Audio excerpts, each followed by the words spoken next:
বাবা আমি তোমায় ভালোবাসি, তোমার চরণ সুমিতে বাবা তোমার কাছে আসি গো বাবা আমি তোমায় ভালোবাসি। যে নারী স্বামীকে বাদ দিয়ে পীরের ফাঁকা পায়ে চুমা খায় ওই নারীর চরিত্র ঠিক না। মা বোনেরা শুনে না, আপনার পীর আপনার স্বামী, কথা কয় না কেন? প্রত্যেকটা সন্তানের কাছে তার মা বাবা হলো পৃথিবীর সবচাইতে বড় পীর। কথা বলেন। জীবনে কোনোদিন মা বাবাকে ভাত দেয় না, পিতা মাতার জন্য 1 কেজি কমলা বেদানা কেনে না, পীর সাহেবের দরবারে গরু নিয়ে দৌড়ায়। পাগল দেখছেন? মা বাবার খবর নেয় না, পীরের বাবার খবরের অভাব নাই। আল্লাহ হেদায়েত দান করেন। গরু ছাগল নিয়ে কোনো পীরের দরবারে দৌড়াবেন না। আচ্ছা উনি যদি আল্লাহওয়ালা হয়, ভালো আছে, তো গরু ছাগল দিয়ে কি করবে? এলাকায় কত গরিব নিয়ে বিয়ে হয় না, দেন না, গরুটা সবাই করে মেহমানদারি করা দেন, আল্লাহ খুশি হবে। এলাকায় মাদ্রাসা আছে, গরিব দুঃখী বাচ্চা পড়াশোনা করে, এতিম বাচ্চারা, একটা ছাগল মাদ্রাসায় দেন, ওরা জবাই করে খেয়ে আল্লাহর কোরআন তেলাওয়াত করবে, আর সেই মালিক আল্লাহ খুশি হবে। আর আপনি মাজারে যায় ছাগল গরু দিয়ে, হ্যাঁ রাত ভর্তি করে নিয়ে যায়, মাইক বাজার গান গায়, দেখেননি? যা কত কথা বলা যাবে না, কষ্ট হচ্ছে আপনাদের। কোন মাজারে টাকা পয়সা দান করবেন না, কথা কয় না কেন? হ্যাঁ, কোন মাজারে যদি মসজিদ থাকে, মাদ্রাসা থাকে, সেই জায়গায় আপনি দান করতে পারেন। শুধু মাজার এমন জায়গায় 1 টাকা দেবেন না, কথা কয় না? আপনার যা বলতেছে আপনি তাই করবেন। মাজারে কেন টাকা দিচ্ছেন? উনি আল্লাহওয়ালা না, ভালো আছে না, টাকা দিয়ে কি করবে? আঙ্গুর কিনে খাবে? আপনি মাজারে কেন টাকা দিচ্ছেন? এতিম অসহায় প্রতিবন্ধী হাত পাতে 5 টাকা দিতে পারেন না, আর মাজারের দান বক্স থেকে 1000 টাকা 500 টাকা কেমনে ঢোকান? টাকা জেতা মানুষের দরকার না মরা মানুষের? জেতা মানুষ কান দিচ্ছে হাত পাতে, আপনি সেখানে দেন না। আর মাজারে পীর সাহেব একবারও ডাকলো না, এই মুসলিম টাকা দে, চাইছে? ওই জায়গায় কেন টাকা দিলেন? বলেন কেন দিলেন? কিসের বরকতের আশা? সন্তান হয় না, 56টা দরবারে ছাগল মান্নত করে, এই মাজারে ছাগল দিলে সন্তান হবে, পাইছেন কোথায়? কথা কয় না, কথা খালি ওয়াজ করলে হবে না, মাঝে মাঝে ওয়াজ করা লাগবে। আরে ভাই আমাদেরকে দেন, মাদ্রাসায় দেন, কথা কয় না। দেওয়ার লোক খুঁজে পান না, যে মানুষ চোখের সামনে কান্দে মরে যাচ্ছে ওই জায়গা দেয় না, ওই মরা পীর সাহেবরা দিয়ে এসেছে। ওই যে পীর আছে না, কলার গাছ আছে, আসলে কোন মাজার কিনা আপনি জানেন? অধিকাংশ মাজার মিথ্যে মিথ্যে মাজার বানায় ভণ্ডামি শুরু হয়ে গেছে, কথা বলেন ঠিক না? আল্লাহ যেন আমাদের হেদায়েত দান করেন, একটু জোরে বলেন আমিন। আমার কথায় অনেক মাজার পুজোরা বিরক্ত হয়েছে, অনেকে ফোন দিয়ে হুমকি দিছে, তোমরা আল্লাহ আল্লাহর বিরুদ্ধে কথা বলো, মরার আগে জবান বন্ধ হয়ে যায়। চিন্তা করছেন? ফরিদপুরে সালতা থানা আটরশি আছে না, আগে যাইতে পারি না, আমার সেই হুমকি দিত, কয় এই থানা আসলে তোর হাত পা কেটে নেব। গত 29 তারিখে ওই জায়গায় বয়ান করে আসে, কই হাত পাটা করত না, হাত পা কাটার লোকগুলো খুঁজে পাইনি, কারণ ওই ওদের দেখে নিয়ে আমি একটু সাইজ করছিলাম। খবরদার এই ভণ্ডদের কাছে যাবেন না। হক্কানি আল্লাহওয়ালা ভালো, সেখানে আপনি যাবেন, কিন্তু ভণ্ডদের কাছে যাব না। যেখানে ইসলাম আছে সেখানে আমরা আছি, যেখানে ভণ্ডামি আছে সেখানে আমরা। নারী পুরুষ একত্রে জিকির। আরে ভাই, মহিলা মানুষ কাছে থাকলে মাথা ঠিক থাকে, কিসের জিকির? জিকিরের কথা মনে থাকবে। আল্লাহ হেদায়েত দান করেন। ওই জন্য তো ভণ্ডরা বলে মনের পর্দা বাইরের পর্দা, শুনছেন? মনের পর্দা বড় পর্দা, বাইরের পর্দা খুলে ফেলা। মনের আলো বড় আলো, বাইরের আলো নিভে ফেলা। রাত 12টা সাল বাতি নিভেছে, এখন কি জিকির হচ্ছে আপনারা বুঝেন না। আল্লাহ হেদায়েত দান করেন। আমার ভাইয়েরা চলেন সামনের দিকে যাই। আজও পৃথিবীর জমিনে যারা মাজার নিয়ে বসে আছে, খানকায় বসে আছে, এদেরকে কেউ টার্গেট করে না। যারা আল্লাহর জমিনে আল্লাহর দ্বীনকে কায়েম করতে চায়, কোরআনের সমাজ ব্যবস্থা কায়েম করতে চায়, আল্লাহর আইন দিয়ে জমিনটা পরিচালনা করতে চায়, তাদেরকে টার্গেট করে করে ভিতরে ঢোকানো হয়। কথা বলে ঠিক কিনা? ফিরাউনের মাথা গরম হয়ে গেছে, হামানকে ডেকে বলে, এ দেখো হামান এই দিকে হামানের মাথায় কোনো চুল ছিল না, সাদে মান্নায় বাম পারলো, পুরো মাথা ছিল ভারতের দমদম এয়ারপোর্ট। দেখে বলে হামান রে তাড়াতাড়ি করে বল।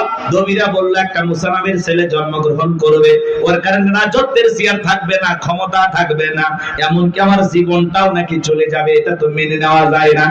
হামান ডেকে বলে নেতা টেনশন নাই, মাইট ইজ রাইট, জোর যার মূল্য তার, আমার রাজত্ব আমাদের, ক্ষমতা আমাদের হাতে, আমরা যা বলবো মিশরের জনগণ তাই মানতে বাধ্য। বলে কি করতে চাস? হামান ডেকে বলে নেতা যত ছেলে সন্তান জন্মগ্রহণ করবে সবাইকে জবাই করে করে দুনিয়ার বুক থেকে বিদায় করে দেব, তাহলে আপনার শত্রু মুসার আগমন ঘটবে না।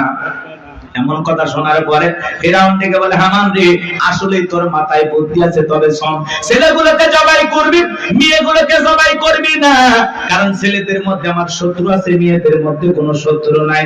তার মানে চোর হলে মানুষ ভালো, মোবাইল নিয়ে গেল, সিম কার্ড খুলে দিয়ে গেল, কথা বলেন ঠিক কিনা? সন্তান জবাই করা শুরু হয়ে গেল, 3টা মাস অতিবাহিত হয়ে গেল।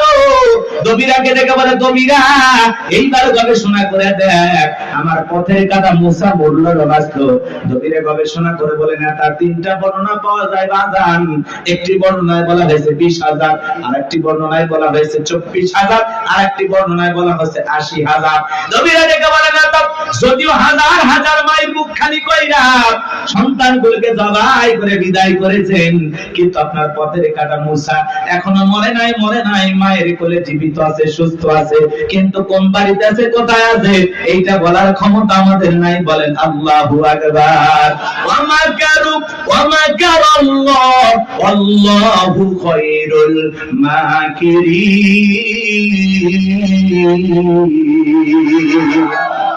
এলাকা আল্লাহ চাই মুসারে বাঁচাইতে, ফিরাউন চাই মারতে, আর 14 গোষ্ঠী এক জায়গা হয় মুসের একটা পছন্দ জিততে পারবে না, কথা বলেন ঠিক কিনা?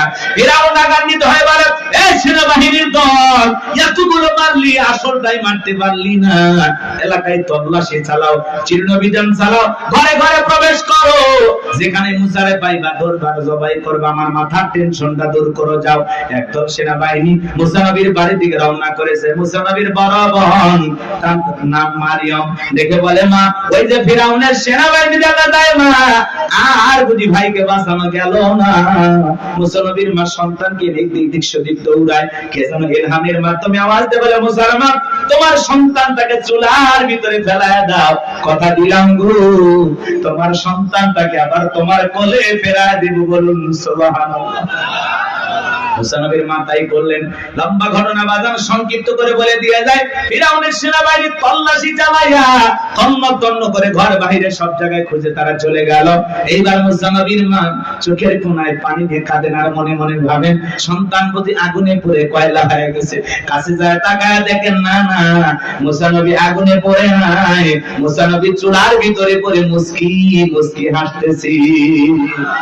সন্তানটাকে কোলের মধ্যে নেবেন, কে যেন গাইবে আওয়াজ দেয় বলে মুসার মা কতদিন জালেম ধরে ভয় লুকিয়ে রাখবা, সিন্ধুকে একটা বানায়া দরিয়ার বুকে ভাসায়া দাও, কথা দিলাম গো তোমার ছেলেটাকে আবার তোমার কোলে ফেরায়া দেব। মুসা নবীর মা টেনশনে পড়ে গেলেন, সিন্ধুক পাবেন কোথায়? পরের দিন সকালবেলা কে যেন ডেকে বলে মিস্ত্রি লাগবে আমার, আমি একজন মিস্ত্রি। মুসা নবীর মা ডাইকা বলে মিস্ত্রি দিকে আসো। জীবনে কেউ মিস্ত্রি বলে চিল্লাইলো না, তুমি কিসের মিস্ত্রি, কি বানাইতে পারো? মিস্ত্রি দেখে বলে মা আপনি যদি মনে করেন এমন একটা সিন্ধুক আপনার দরকার, যে সিন্ধুকের ভিতরে আপনার সন্তানকে তুলে দরিয়ার বুকে ভাসায়া দিবেন, ও মা চাইলে এমন একটা সিন্ধুক আমি বানায় দিতে পারি, তাই নাকি? বলে হ্যাঁ। মুসা নবীর মা ডেকে বলে মিস্ত্রি তুমি তোমার মনের কথা বলেছ, এরকম একটা সিন্ধুক আমার প্রয়োজন। মিস্ত্রি ডেকে বলে মা কিছু যন্ত্রপাতি আছে, ধার দেওয়ার জন্য পানির প্রয়োজন হতে পারে, আবার না হলেও চলবে, আপনি একটু ভিতর থেকে পানি নিয়ে আসেন। মুসা নবীর মা ভিতর থেকে পানি নিয়ে এসে দেখে মিস্ত্রি সুন্দর একটা সিন্ধুক বানায়া দাঁড়িয়ে আছে। এবার সিন্ধুকটা হাতের মধ্যে দিয়ে মিস্ত্রি দৌড়ায়, পিছন থেকে ডেকে বলে মিস্ত্রি লোহার পয়সা কি নিবা না, কাঠির পয়সা কি নিবা না, তোমার পারিশ্রমিকের দামটা কি নিবা না? মিস্ত্রি ডেকে বলে মা যারা বিপদে পড়ে আমি তাদের উপকার করি, বিনিময়ে টাকা পয়সা গ্রহণ করি না। মুসা নবীর মা ডেকে বলে মিস্ত্রি এই বিপদের দিনে এতবার উপকার করলা, লোহার পয়সাও নিবা না, কাঠের পয়সাও নিবা না, তোমার পারিশ্রমিকের দামটাও নিবা না, অন্তত তোমার নামটা বলে দাও, মাঝে মাঝে তোমার কথা মনে হলে আল্লাহর কাছে তোমার জন্য দোয়া করব। মিস্ত্রি ডেকে বলে না, আমি দুনিয়ার কোন সাধারণ মিস্ত্রি না, আমি আল্লাহর ফেরেশতা, আমার নাম জিবরাইল। এইবার সিন্ধুকের ভিতরে মুসা নবীকে তুলে ধরিয়ে এই ভাষায় দিলেন। আর মেয়ে মারিয়ামকে বলে, মা সিন্ধুক ভাসতে ভাসতে কই যায় খবর নিয়ে আসবি। ওই দিন বিকেল বেলা ফিরাউন তার প্রিয়তমা স্ত্রী আসিয়াকে নিয়ে আসছে সমুদ্রের সৈকতে হাওয়া খাইতে। মাঝে মাঝে বউকে একটু বিনোদন করার দরকার আছে না নাই?